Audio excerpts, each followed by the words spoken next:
collaborative space where people used to put up shows, and we just after work went there, and I barged through the crowd after Alok's performance, and I'm like, I'm doing a queer podcast. Will you be, a guest on it? Yeah. And they had no idea who am I or my podcast or whatever, but they still were kind enough to say yes. And I remember Shakti was with you back then, and and I was so chuffed to have you on the podcast, and it was such a great learning experience. Everybody who heard it afterwards was like, it was such a nice connect to know that there's a Indian queer voice in the Western Front taking the charge.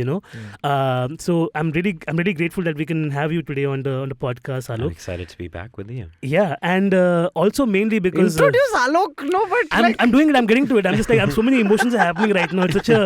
It's a full circle because tomorrow I'm opening for them at their show in Bombay, and when we were first talking to the producers of the show to do this also as a collaboration, we were like, we'll promote the show, but the show sold out in 2 hours, so we don't even have to do that. There's no need for us to do anything because Alok is so famous. They are a spoken word artist, an author, a comedian now, and they've appeared on all the famous shows. But as we go through the show, you'll know from their stories that how the journey has been so pivotal to a lot of queer brown people, people of color essentially, who are so attacked in the American areas and in India, especially now that the global movement is catching up, and people say that this is a very Western concept and everything, but as we dig deeper we understand that this is a very Indian concept to begin with. Like, the gender is such a constricted concept nowadays because it was so like male and female, but then over time we learned through our own history that it's so queer on its own, right? So we'll learn through all about that, and officially welcoming Alok on this podcast. Thank you so much. Thank you. I'm excited to be here. And so to begin with, I want to begin. You begin. I was reading the Vogue interview, and it was such a great interview. It's so rare to find somebody who's actually eloquent, like when it boils down to it. You know what I mean? A lot of times you see, especially because I started, with your Instagram feed, and I was like, this is so much love, like in one feed, and it's so like in my brain is a cynic that's immediately going, man, I hope this translates into like a real person. You know what I mean? And then I read the Vogue interview and I'm like, oh my god, yes, this is a real person. I'm so glad. And especially I hate to disappoint you, I'm actually an algorithm. I knew it. I knew it. I'm sponsored by Meta to come here and make you feel love as a simulation, but I'm not actually real. The things they're achieving with the tangible reality of it all, I love it. I didn't know these were Oculus glasses. Yeah. If you knew, you would have looked better at least without the set. I'm sorry. I just came back from vacation and Aakash looks like this now. I don't know. I had a death in the family. What do you do? You have to cut the hair when parental all figures. of it you have to cut. Like, so the hair would have been fine here. It's a form versus spirit thing, right? Like in the form is that when your parents die, you cut your hair. But in spirit, it's when a parental figure passes away is when you're supposed to. So I lost a parental figure, so I figured it would make sense. The beard was like an add-on. I felt like she would have liked it if the beard was also gone. Which was not necessarily a good idea in retrospect, because I just realized I have really dry skin on my face. Well, I think body hair for us Indians is the renewable resource, so I have no doubts that it will be back with a vengeance. Yeah, this is 5 days in, so I'm pretty confident of we're that. Good. Yeah, that's true. We're many things, but we're not that often bald. Yeah. We're balding. Balding. Yeah. As like a perennial process. Yeah. Without destination. Yeah. But I was observing a lot of like men across the wedding season in December and Jan, and I've become an expert at spotting toupees now. It's just like it's my thing where I'm like, oh, this person, and it's so. At one point I'm like, this sport your bald hair. I love men who have like the audacity to just have the side thing, right? My dad has that. My dad has it. Yeah, I'm like, it's so cute. Like, it's like accepting that this is what happened naturally. I mean, we should just call it a fade. Yeah. They're hipsters. Yeah, just like give that like natural crop and just like have a mullet. If it's going backwards, just grow the mullet down. Grow a ponytail. Okay, but I just feel like you're being a little hypocritical right now because you with a full head of hair. Like, if you really want to join the movement, join the movement. You know what I mean? Yeah, I should join Aakash. But it's interesting to me because we grew up with balding around us, right? Like throughout your entire, like in my family, there is not like everybody's balding except for my mom. My mom is the only head of hair, whether male or female, everybody's balding. And somehow I'm supposed to like pretend and hold on to my hair like, oh, this is a commodity. You know what I mean? It's going to go. I have made peace with it going. I do this so that my wife also knows once in a while this is going to happen. Yeah. Just reminding. You might say we're born naked and the rest is balding. Yeah. Yeah. Pretty much. As RuPaul famously did not say. But my dad is like, when I used to first just spend money on hair care products. Like he would see like, okay, here's like a pomade or here's like a conditioner and all. And it's like, why? And my dad has the audacity to ask me while he's like got nothing on his head. I'm like, this is what, like by 30 you were already balding and I'm holding on to whatever little dignity I have with everything I can hold on to, right? So I'm like, I'm going to take care of this and everything. And like, speaking about like this whole toupee situation, I hooked up with a daddy recently, and like we were basically just like making out in his living room and everything. And so I think like right after COVID, so we were like, still like a 2-year gap between anybody having sex essentially, right? So we were hooking up and everything, and then we moved to the bedroom and everything was like, ooh, you can see the ceiling from his house and all. It was nice and cute. And then he turned all the lights off. Okay, he was just like, we should turn all the lights off. I'm like, but why? He's like, it's beautiful. I'm like, but I can't see what I'm putting my stuff into, right? So then that was like so weird, because like I'm trying very hard to make out in absolute darkness and everything, and then at some point while you're like, if you're making out with somebody, you want to like hold on to the back of the head and everything, and then it goes into a hairnet. And then I realized why the lights are out, because he doesn't want to see that if he gets shuffled in the middle of it all, that I've been touching onto fake hair. So I'm like, I'm again, I didn't say anything, because I'm like, if I bring it up now, is it awkward, or would that be like a weird thing that I'm just like, be yourself, I guess. I don't know. I have a lot of goals in my career, and one of them is to get people to realize that fake hair is a slur, because my lashes are real, Yeah. So actually, we're at a place in our life, in our culture, where we need to really destroy this idea that there are fake and authentic binaries, you know? It's like, as the rapper Princess Nokia said, it's mine, I bought it. Yeah. Yeah. It's just about shame, I think. At the end of the day, it's not about the balding, it's not about the net, it's about the shame. And I think Indians do shame so well to each other and to ourselves. Absolutely, yeah. And I think what scares people, especially about queer people, is we have the audacity to actually try to negotiate a life for ourselves unmediated by shame. And that scares people, because their only sense of self is through shame. So when they see us, they're like, how could you be so shameless? Yeah. Which is another way of saying, how could you be so powerful? Yeah. Absolutely. So free. Yeah. And it's interesting that you bring that up, because I think a lot of times your own insecurity outweighs what the other, especially when it comes to your partner, right? Like with me, without the beard, I am definitely a little insecure about that, because I've had it since over a decade now. Yeah, I've never seen it. Yeah, seen it without like this it is the first almost. time I've shaved off my beard since 2012. Yeah. So I felt a little awkward for it, and she's like, I still find you sexy, but for some reason my insecurity trumps what my partner says, somebody who I would trust no matter what the situation was. When it comes to this, I don't trust her all of a sudden, right? Like, I'm like, no, you don't. You don't find me attractive, Right. because I decided in my head that I'm no longer attractive to you. Yeah. Which is so silly in retrospect. It's easier to outsource our insecurities on other people. Yeah. And to make other people responsible, when ultimately I think the most difficult work is self-acceptance. And I think most people, my crisis, that my diagnosis of the crisis of the world is a fundamental lack of self-acceptance. And so people are just defaulting into hate or into policing other people, because they can't actually sit in the quiet echo chamber, in the darkness, if you will, of their own self-hatred. And it's just interesting, because I think since we last spoke, one of the biggest shifts in my work, and I think why I'm so interested in comedy, is that I was operating early on in my career and in my practice under the idea that there was something wrong with me as a queer and trans person that I had to explain to straights and cis people. And then I realized, like, that's a wrong paradigm. Yeah. Actually, what's right is that I love myself. What's wrong is that you hate me. It's not about identity. It's actually about hatred. And I don't really care how you identify as, but what I care about is that your entire life is based and predicated off of hating other people. And what's so convenient and wonderful about comedy is it allows me to actually engage with that group of people that for so long I haven't really addressed in my work, where I can use the line that they've been using against queer people forever of, it's just a joke. Why can't you take a joke? Absolutely. Yeah. I love that power trip that we as queer artists have now. And that same thing clicked with me as well, right? Like, Aakash see me from my day one of performing. And while it was earlier, like, I'm trying to prove the notions wrong, at one point I just gave up. I'm like, the problem is not with me. The problem is with you guys. Yeah. And I'm just going to flip that on your head. So now I'm going to tell you deeper stories of how I have anal sex. And you will listen. You will come, you pay me money, and you'll listen and enjoy it as well at the end of it. Yeah. And that's like a little bit of a win we have at the end of the day, right? Like, where, as you said, like, it's just a joke. Don't feel so bad at the end of it, right? Yeah. I love that. I think it's I feel like because a lot of what I do is very dark, especially when it comes to all the suicide and depression stuff, right? And for me, the appeal of art is that you get to say what you feel, but in a form that's palatable to somebody else. You know what I mean? Like at the core of it for me, stand-up is only about feeling less alone in the world. Like all art is about feeling less alone in the world. Right. Because there's somebody else out there who feels the way you feel. Right. And in that sense, it's sort of, on one hand, is normalizing it for the person who's depressed, but for the person who's not depressed, all of a sudden it's like, oh, you know what I mean? I see that in their eyes so often. Do you feel like that?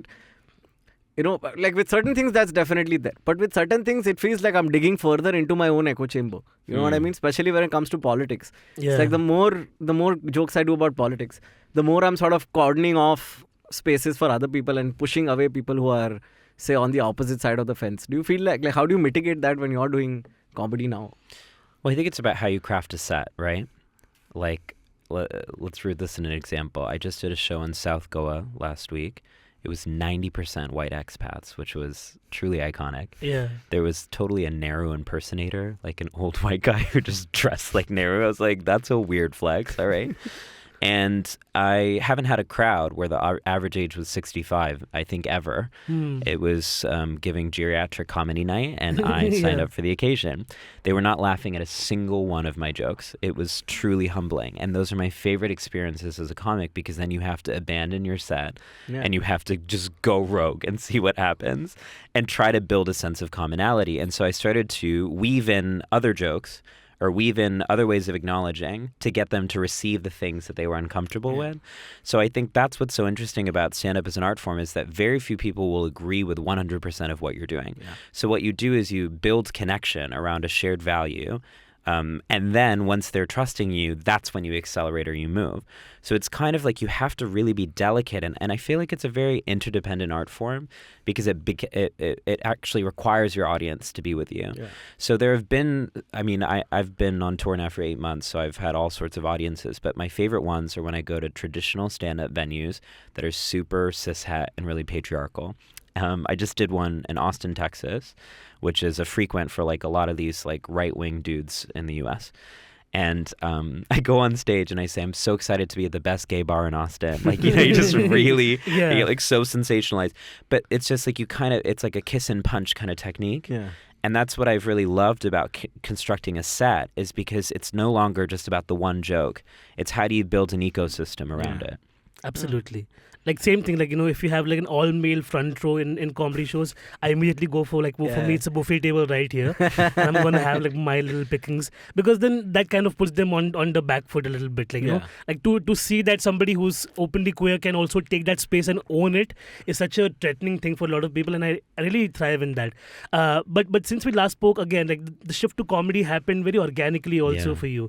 So were there like open mics that you had to go to and polish that craft based on watching other comics, or was it like you had to inculcate that on your own time, you know? Because the way you talk about it, it's like you've also been doing this for 15 years with us. You know what I mean? Like you hit it right on the nail. Well, here's the secret. I have been. And the thing is, because as a poet, I learned very early on in my career, if I went in and every single one of my poems was about death, suicide, loneliness, depression, people just they're not ready for that. So I had to pepper it with improvising when I would just sort of riff before introducing a poem.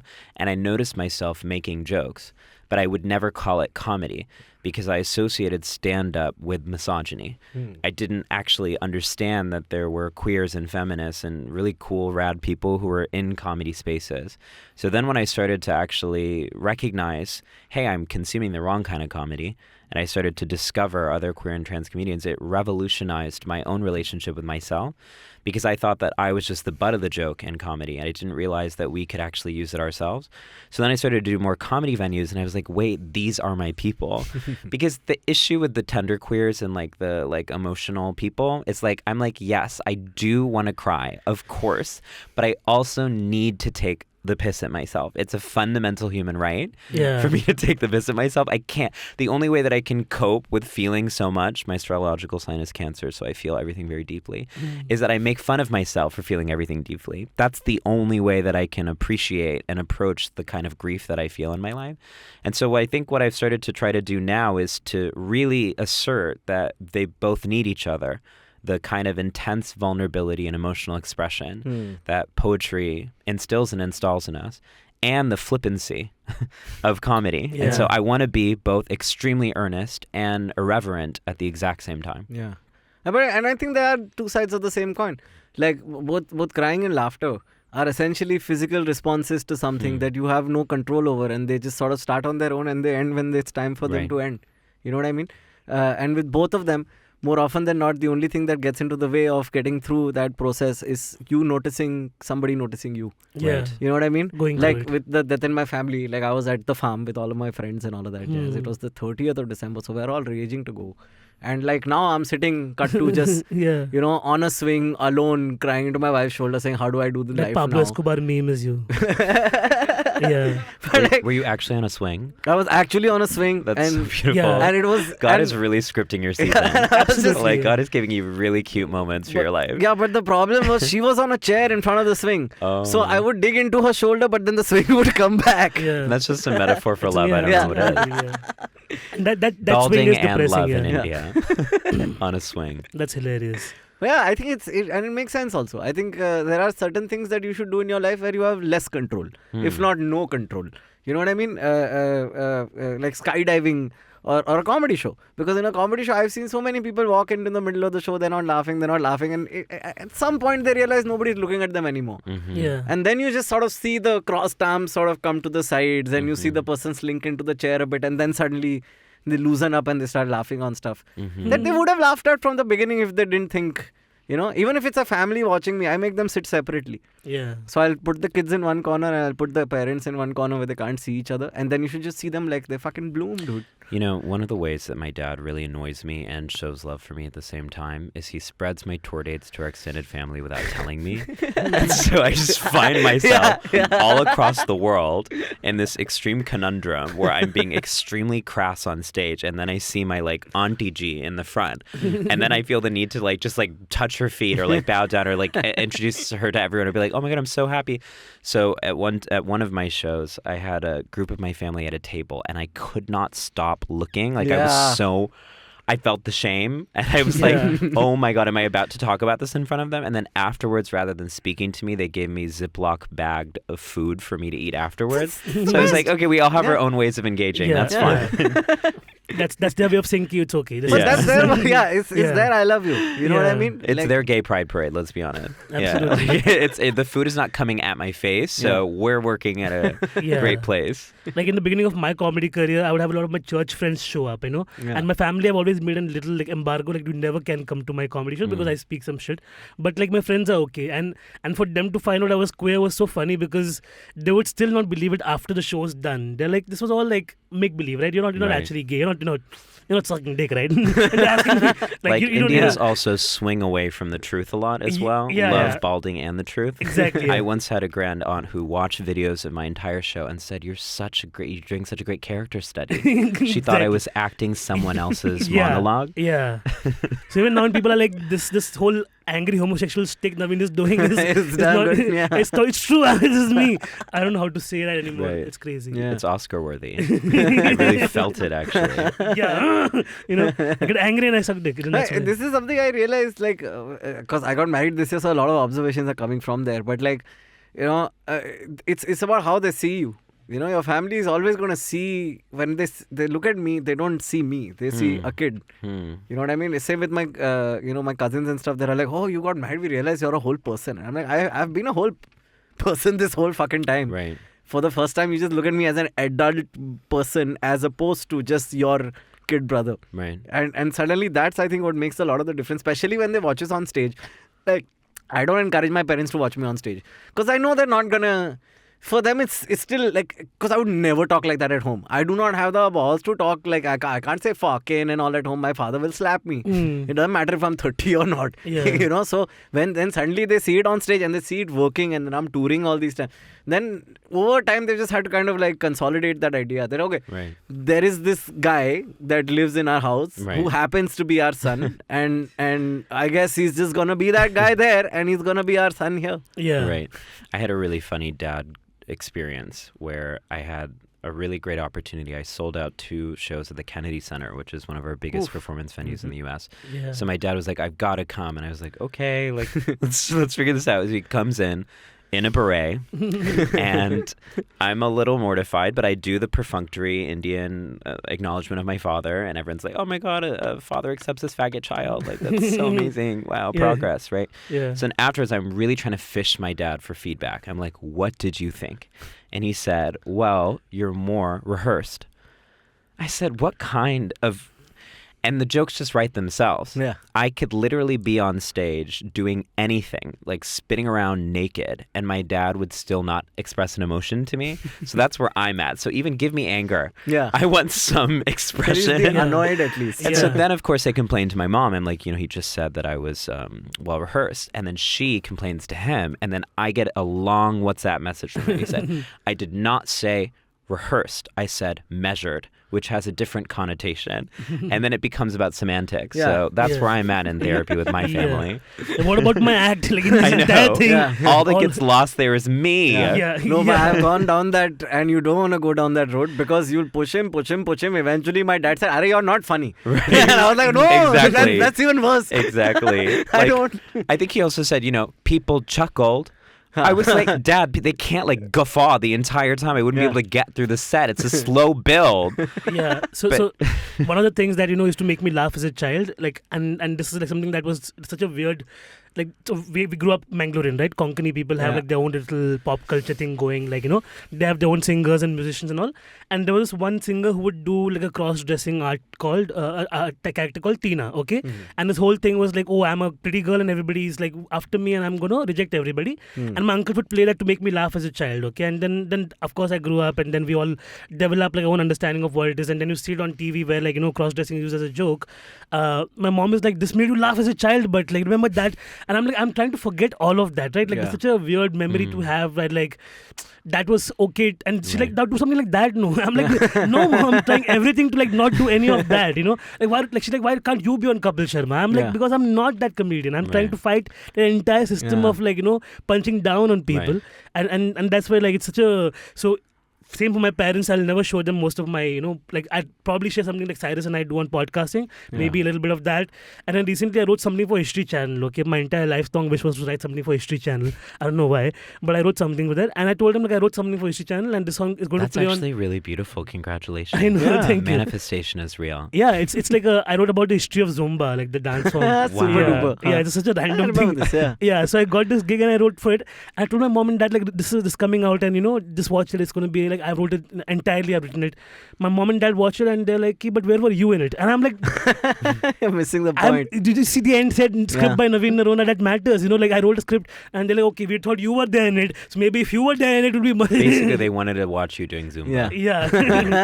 But do you feel like with my parents, they both have exceptional taste in general in life? Like my dad, I've made him watch so many Indian comics, and he takes about 4 minutes before he just breaks them down to the shtick and just goes, "Oh, this is what this one is doing. Oh, this one is just doing that." You know what I mean? And then it's like doubly this thing, because I'm like, "Oh man, you have good taste in life. How are you still not into my stuff?" Yeah, well, I also feel like our parents are in a contract with our childhood selves to continually never compliment us to our faces. Like they just made some primordial agreement with us when we were babies and we couldn't really communicate. They said, "Hey, so I'm going to just be demeaning you for the rest of your life and then complimenting you behind your back." Because what I find out is my parents are bragging about me to everyone else but me. Yeah. And I'm trying to be like, where's that energy for me? Okay. Like at this point, I am pro-surveillance because I need to hear what my mom's saying about me to her friends. So if anyone out there is listening, now you know where I stand on the issue. And also this Indian cousin network is pretty toxic, where they're like, did you hear what your child did? And so my mom's learned to shut them down, saying, "Are you taking care of him by any means? He's taking care of himself." Like she's found that system now. But when I go back home, as again, same thing. Like, "But why are you not?" I'm like, "But you're fighting the battle correctly, right? So just calm the fuck down for 2 minutes." It's crazy. And that way I'm very lucky. My cousins are the fucking best. Yeah. They're all like just the most. I don't know how I got this luck. And more than anything else, over the course of my life, I felt like the true safety net is knowing that I have this weirdly extended group of cousins that would never, and they've never even seen me perform, but they're always like on top when it comes to anything to do with my stand-up. You know what I mean? Very lucky on that front. Nice. They're the ones in the comment section like, this is funny, shut the fuck up. No, I don't even think they watch my videos. I What don't you even... do is you're confessing us is that you have like a Facebook group just composed of your cousins and you tag it anytime you get a mean comment and they come in. They're the ones making troll farms right now, being like, this guy is India's best comment. Yeah. Now we know you just came out. And Akash's cousins is like the 70% of Mumbai's Gujarati population. So he won in that regard. I even have one called Rahul Gandhi. So I think I'm pretty like set on that front. Okay, we're going to take a quick break. See you on the other side. Yay! Yes. Hey everyone, it's been another great week on the IVM Podcast Network. We have a special announcement introducing Club Paisa Vaisa, where you get episodes of Paisa Vaisa 3 days before release, bonus and ad-free content, and access to the full show archive. So get your yearly membership today for only rupees $6.99. Log on to club.ivmpodcast.com/Paisa Vaisa. On Cyrus Says, Cyrus is joined by actress Shweta Tripathi Sharma. They talk about her work, what kind of roles she has been taking up, and the correct way of addressing Nawazuddin Siddiqui. On Explain Like I'm 10, Meghnad asks the question, how nationalist are you? To his guest, Nikhil Joshi, content producer and a bus moment comedian and podcaster. New episodes out on the IVM's All About Now feed every Friday. On Pop Rap, Snehil Abbas and Zalak talk about Shah Rukh Khan's Pathaan, Kartik Aaryan's interview on Aapki Adalat, trailer of Akshay Kumar and Imran Hashmi's movie, Selfie. New episodes are out on the IVM Pop channel every Friday. And on Just a Filmy Game Show, Antriksh quizzes Shreyas Manohar and Hoshang Mani with filmy questions. Tune to know who won the game. New episodes out on the IVM Pop channel. Once again, do not forget to visit our merch store on ivmpodcast.com. We have got some super cool and exciting stuff over there for you and your loved ones. Follow us on social media. We are at IVM Podcast on Twitter, Facebook, Instagram, and LinkedIn. If you like our shows, then do not forget to spread the word. You know, it really helps us a lot. And of course, make sure to rate and review our shows on whatever platform you are listening to them. All our video shows are also available on youtube.com/IVM Podcast. And finally, we would like to thank our sponsors this week, Yono SBI, Capgemini, and HDFC Mutual Fund. Thank you so much for making this possible.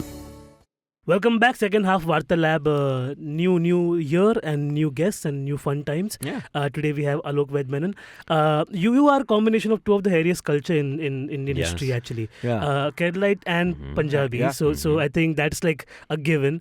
I recently went for a Kerala massage, I should mention, and I love massages because like generally they're good for your body. But a Kerala massage is like, it's very close to like a Turkish massage in that regard, where it's like man on man action. Yep. And it was, and the guy was burly also, so I was like really enjoying it. I had a very disturbing massage-related experience in Dubai. Wow. So Of all places. Okay, so let me start off with this. Okay, I don't know what full service means. Okay, I didn't know. Now you know. Didn't know. I didn't know what full service You meant. mean to tell me you hang out with gay people and you didn't know that? I mean, It's like, are you just Navin and I have ignoring never us? discussed the. Well, you need to nature. reconsider and reevaluate your friendship because there are things that are not being shared. Like he did not know what ghost bird system was until recently. I told him. Nobody in this room knew, and you Yeah. told all of us together. So I Correct, mean, I'm correct. just saying, Yeah, it's okay. All I'm saying, okay. So I'm only the gay liaison for this entire comedy Absolutely. community. It's like basically they just see a rainbow flag every time you speak. They're not listening. You've got a rainbow flag muzzle. It's a piece of tape over your mouth. Because I've seen your crass mouth. You were talking about full service on one of these podcast episodes. I'm sure of it. For Yeah. sure. I've spoken about like hand jobs and fisting and stuff but like that. never full service. So I go to this place, and it's the whatever the hell, the spa in the hotel that I'm in. So I have no reason to think that this is a prostitution thing, okay, or a adult entertainment scenario. I wanted shoulders and legs, okay, that's feet. That's what I wanted. I wanted shoulders and feet. And when they said full service, I thought they meant. Okay, so another queer cultural thing. Yeah. Feet is not outside of adult entertainment. No, fair. I can meet you at shoulder, but I can't meet you at feet. I'm sorry. So if you're walking in for a foot massage, there's always going to be apostrophes around that. Yeah. Yeah. I also didn't know Because that there's a body. lot of organs between the shoulder and the Yeah. seat. To Dude, cover. and then at one point the lady said body rub. And I said, obviously you rub my body. It's a massage. Why would you shit. not rub my body in a massage? Mm. Then I got very awkward and I tried to leave and I fell on my face because my legs were already oiled up. Yeah. It was pretty sad. I had a really great massage story last week. I was at my friend's place at this retreat center in Sri Lanka, and they were doing the Ayurvedic massage. But here's the thing. I thought I should hydrate before the massage because it's 2.5 hours. So I drank a lot of water and immediately I needed to pee so bad. And the issue is that the river should have come with a trigger warning because the flow of water just made me need to pee so bad the entire time. And so then I kept on thinking about the jokes that I could write about needing to pee during this massage that I didn't interrupt to go and pee. And they press every part of you. Just like this and here. Yes, and then it's like literally I'm about to piss myself, you know? And then they wouldn't even notice because the oil is the same. Exactly. Yeah, it just imbibes in and then you're in and you're in it together. I mean, apparently some guy just pissed on someone on a plane here, so I'm that happened sure twice in the That last happened week. twice, no? Yeah. Somebody from Delhi, both times, of course. both times. Because Sparsh! Yeah. Damn it! The lack of urinals in Delhi is Go astounding. talk to your people. Yeah, what's happening in Delhi, man? Like, just like, this whole New Apparently Year's... not good enough massages. Yeah, it's been 6 days. Today's the 6th of Jan, by the way. Within the 6 days from Delhi, there's been 3 major crime news that happened. Oh, yeah? Two pissing and one of the car driving thing, right? Where they just drove for 13 kilometers with a girl attached to the hood of the car. Oh, God. You don't know about this? It's What? been playing on all the news channels. This girl was run over by on a scooty, and they were so pissed drunk on New Year's night. They just drove with her body dangling behind the car for 13 kilometers, and they got on CCTV and everything. They arrested him. And she dead? Bro, what happens after 30 I don't know, kilometers man. of being dragged around on the roads of Delhi? Oh my God! It's fucked up, dude. It's That's fucked so up. fucked up. Yeah. But I feel like there's also like a lot of manipulation in this. I mean, not to say that the crime is being fabricated, but I feel like there's equally horrible crimes happening everywhere.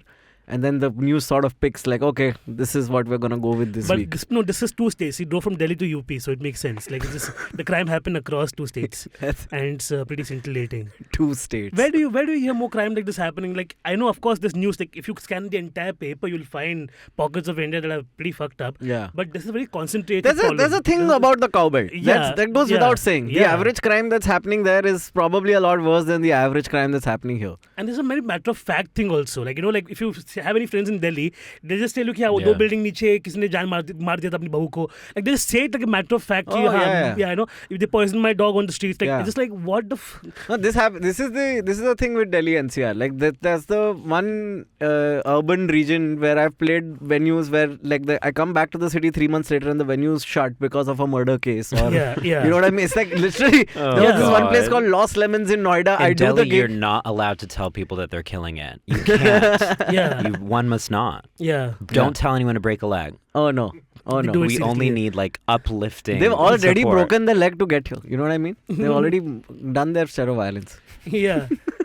When they come to pat your back, you watch the. But it's funny because to me it's damn funny, dude. Because sometimes it's like one customer kills another customer in a bar, but sometimes it's like the staff got together and killed a dude. And I'm like, that's labor union, man. Like that's proper organizing of like.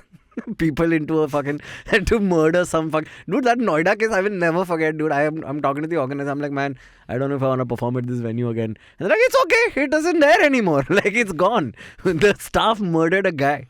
Yeah, the guy's gone, staff's gone. The guy's gone. Building is gone. The sign has been changed. It's crazy.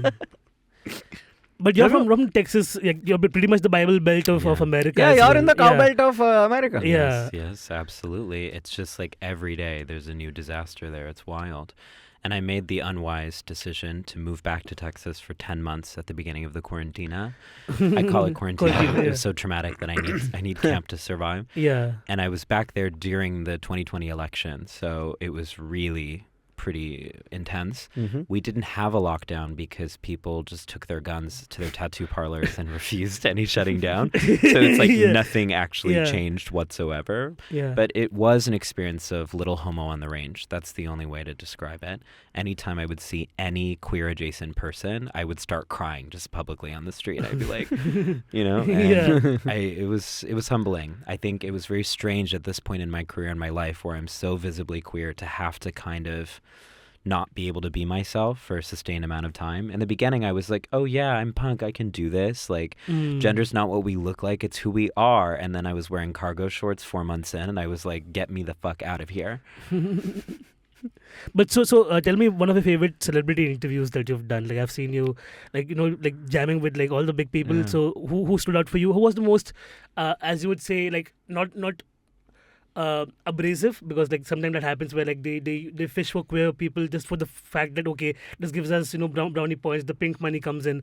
But there are some people who are genuinely nice. So how has that been in the American counterculture? I mean, first, you were trying to not punch up, punch down. So these celebrities must be so grateful to be interviewed by me. I mean, Yeah. I'm the OG coming in. Yeah. What I really find is that most interviews are fluff. They're so boring. People are not actually Yeah. asking the things that actually happen. And I think especially when you're speaking to a celebrity, they get asked the most basic things like, what's your skincare regimen? Yeah. And so I always come in with the penetrating questions like, how do you survive the international crisis of loneliness? I'm so interested in Yeah. actually seeing people who are in the public eye having to speak about mental health, because on the one hand, everyone thinks that your life is amazing.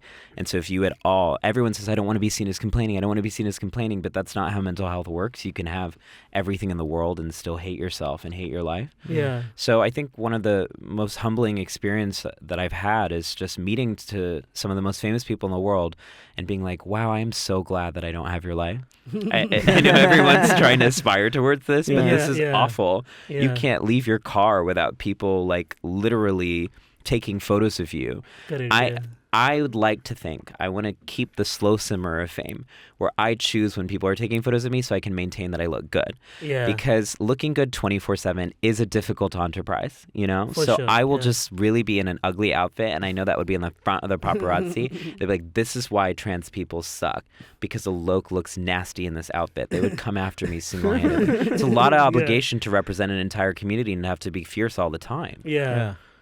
No, That's that's for right. sure, And yeah. I think especially if you're somebody who practices comedy, there's a certain level of celebrity you can achieve, and after that it's detrimental. Right. You know what I mean? How are you like, because being a comic is being the person in the corner of a room watching everyone else play out Exactly. their own shit. And now suddenly, if I'm the center of that shit, then what the fuck? What are the jokes I'm gonna write? And it shows. It shows that a lot Yeah. of our greats have lost their touch. Yeah. And it shows that they have a lot of writers writing for them, and it doesn't land in the same way that it used to early on in their career.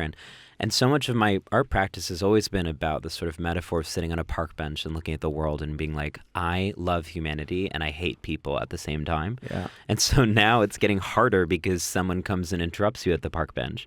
You're not afforded the same sense of distance as you were before. Yeah. But I think that what I've really had to get better about is naming real boundaries, to be like, I have to carve out space to create. Because now I can sort of populate my schedule with touring as much as possible. But then that part of your brain, that's the like live part, isn't the writing part, the broody part, the yeah. kind of introverted part. So I've had to really precise the art form of saying no and being like, hey, I actually need to structure time to write and to reflect, and that becomes losing money in the eyes of your agents Yeah. and your managers who want to push you in certain directions. But I think that what I've really learned is that you have to create space for yourself, otherwise you lose touch. Yeah. And I think that's the first thing that's really hard to get used to also. This is the commoditization of yourself. Yeah. You know, and the fact that everyone around you in the industry thinks that you're hot for now. Right. And then, everybody sort of just assumes you're going to have a 5-year-long career and that's it. Okay, not just in the industry, but in your own family. My mom is literally like, so how are you enjoying your 15 minutes? I'm like, Mom, I need you in my court, okay? Like, Yeah. the worst Twitter trolls have nothing on our own Indian mothers who are Oh, already yeah. dead. She says, okay, but what about healthcare? Like, I'm asking myself those questions too. Yeah. But what I also really find really fun about being a comic, though, is that failure is the funniest thing in the world. Yeah. So actually, even through failing, you have new material, you know? Absolutely. So I was just recently at Paris Fashion Week. I was really excited. I got like flown by a brand. I was dressed. I was like, ooh, look at me. And so there were thousands of people waiting to see Zendaya enter the same show that I was at. And so when I walked by, not a single person went like, woo! It was just everyone looking at their phone like, who is that?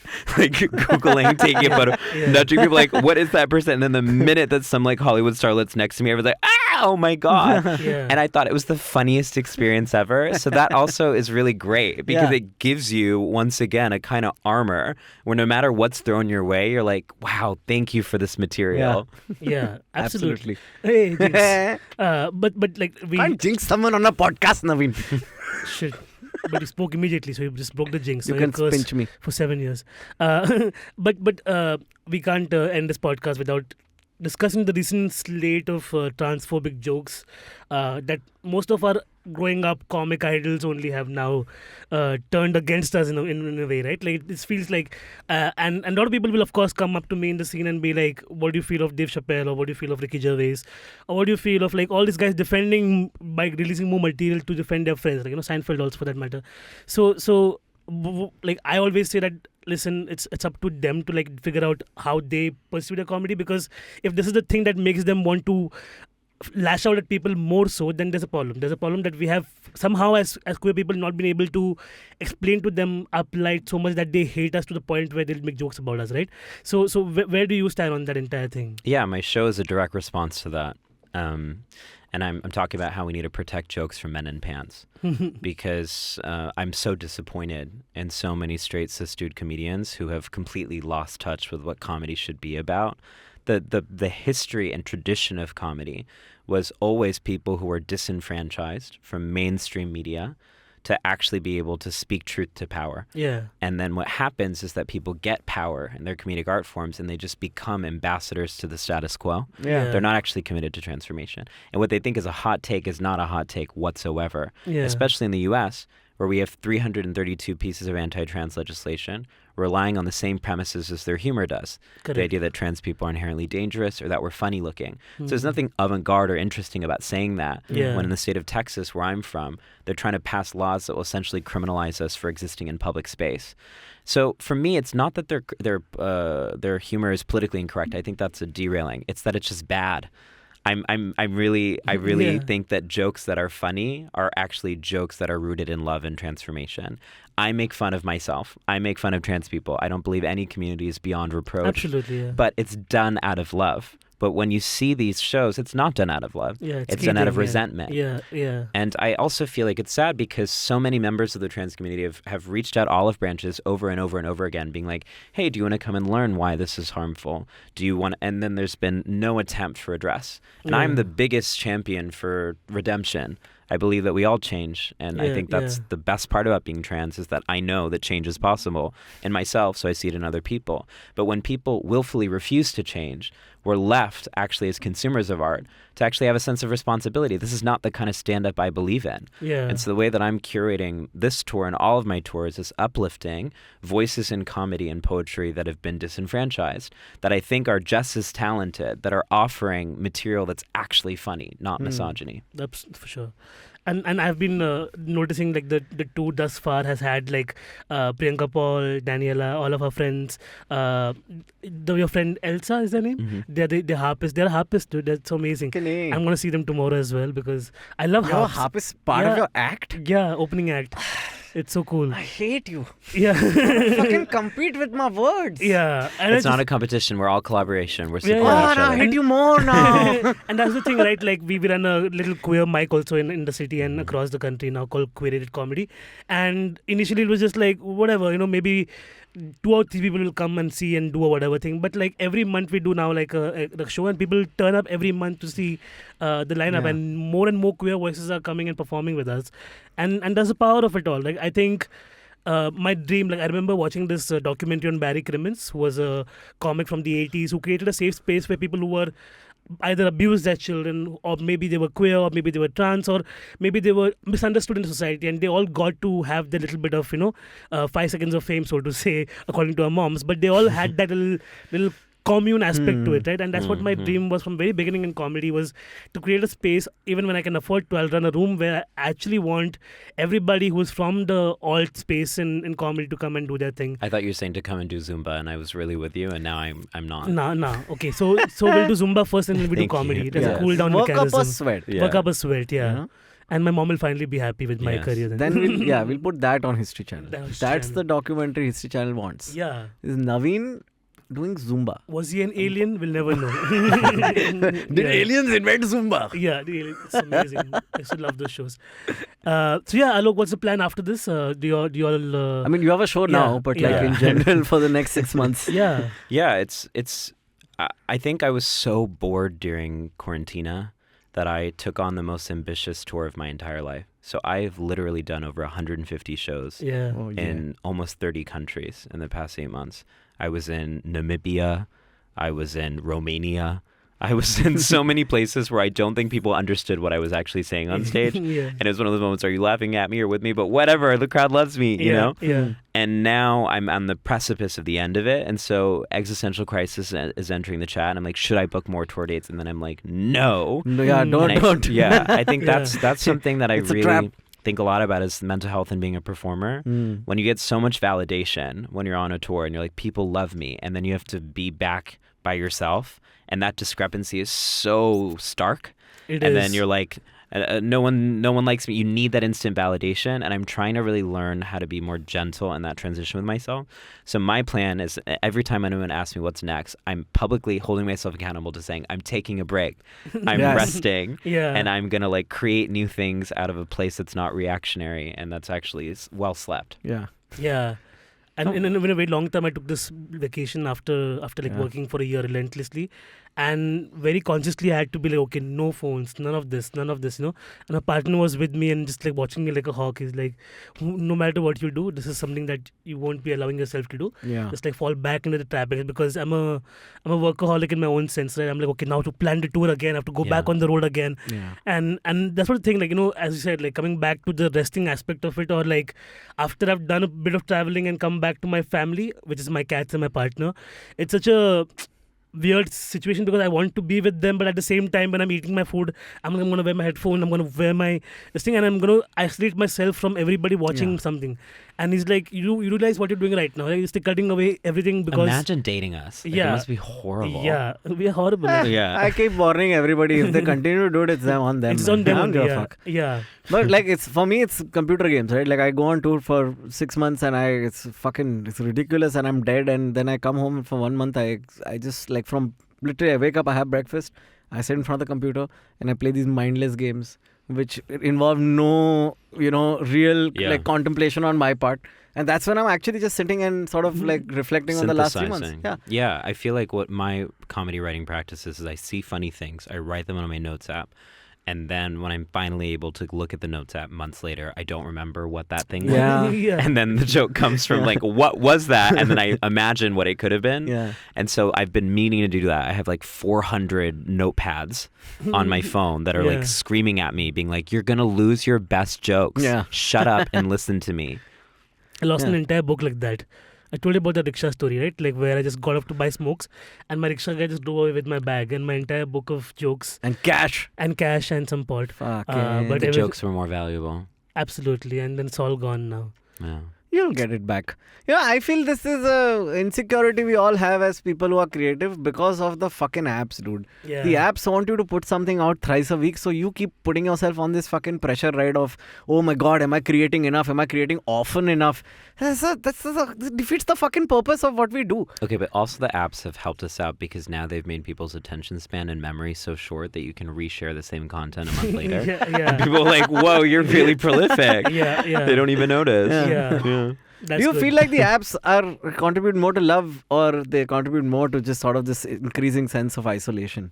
I feel like it's always both and whenever people ask me either or questions. I think it's how we use it, right? I think for me, there's no way in hell someone like me could have had access to the audience that I do unless I was able to circumvent gatekeepers. And so it's allowed me to populate an audience across the world that will come to my shows and understand me and care for me and protect me, which I think is really precious. But it also compels hundreds of thousands of people to send me death threats and people to insult my appearance. And so I don't want to romanticize or glorify it because it's also really sucks. And I think that this is the situation a lot of us who are LGBTQ in the industry have to face, is that we have to hustle harder and we get abused while we're hustling to get. So we're advocating for ourselves, but we're getting abused while we're advocating for ourselves. And I always wonder, like, what would it look like if we could just like, hey, everyone, I'm taking a moratorium from homophobia and transphobia. I've got some really great art to make. So if you could just leave me alone for like Yeah. 1 week and then you can come back at it. Yeah. You heard it here first, ladies and gentlemen. 1 week, please fuck off. Yeah. the reason I looked at Sparsh is because this also happened on Cyrus Says recently, Yeah. where they just like, I had a feeling when I spoke that, like I was not being heard on the podcast, and people have taken that and made it all about me trying to be woke.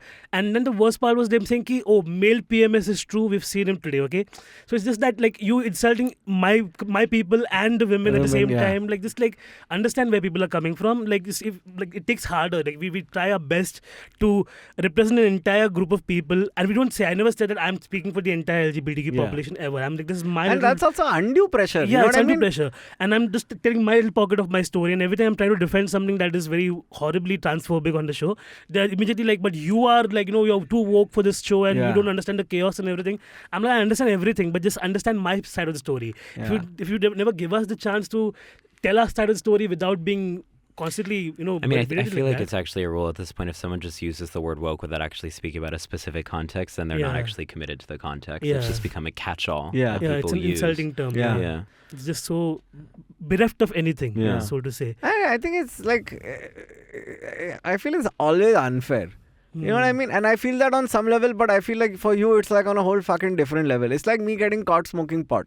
If I get caught smoking pot, it's not like random dude gets caught smoking pot. It's Khuni Darindak stand-up comedian caught smoking pot. You know what I mean?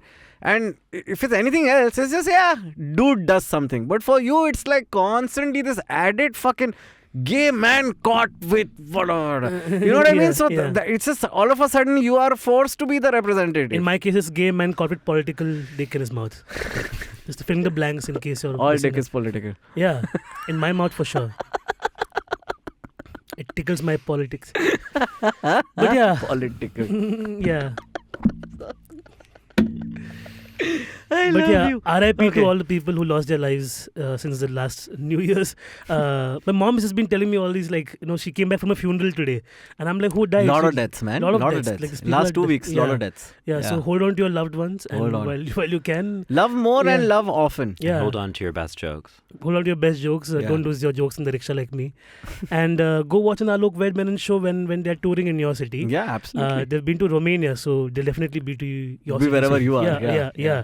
Our audience is a subset of yours Yeah. at best. And I'm so excited to perform for you tomorrow. And I wish I could say the same. I mean, after I'm done opening for you, you're performing for me. So I'll be in the audience judging, okay? Sorry, I just had to overreact. But yeah. But yeah, thanks for coming on the show and giving Thank us your you. time. I mean, Thank you. clearly you're on a very busy schedule, Yeah. but you took out some of that time. Thank you so Yeah. much. Of course. Thanks for Enjoy having me. Soho House. Thank you. Yeah. We'll be back next week. Please, We don't know. please follow us.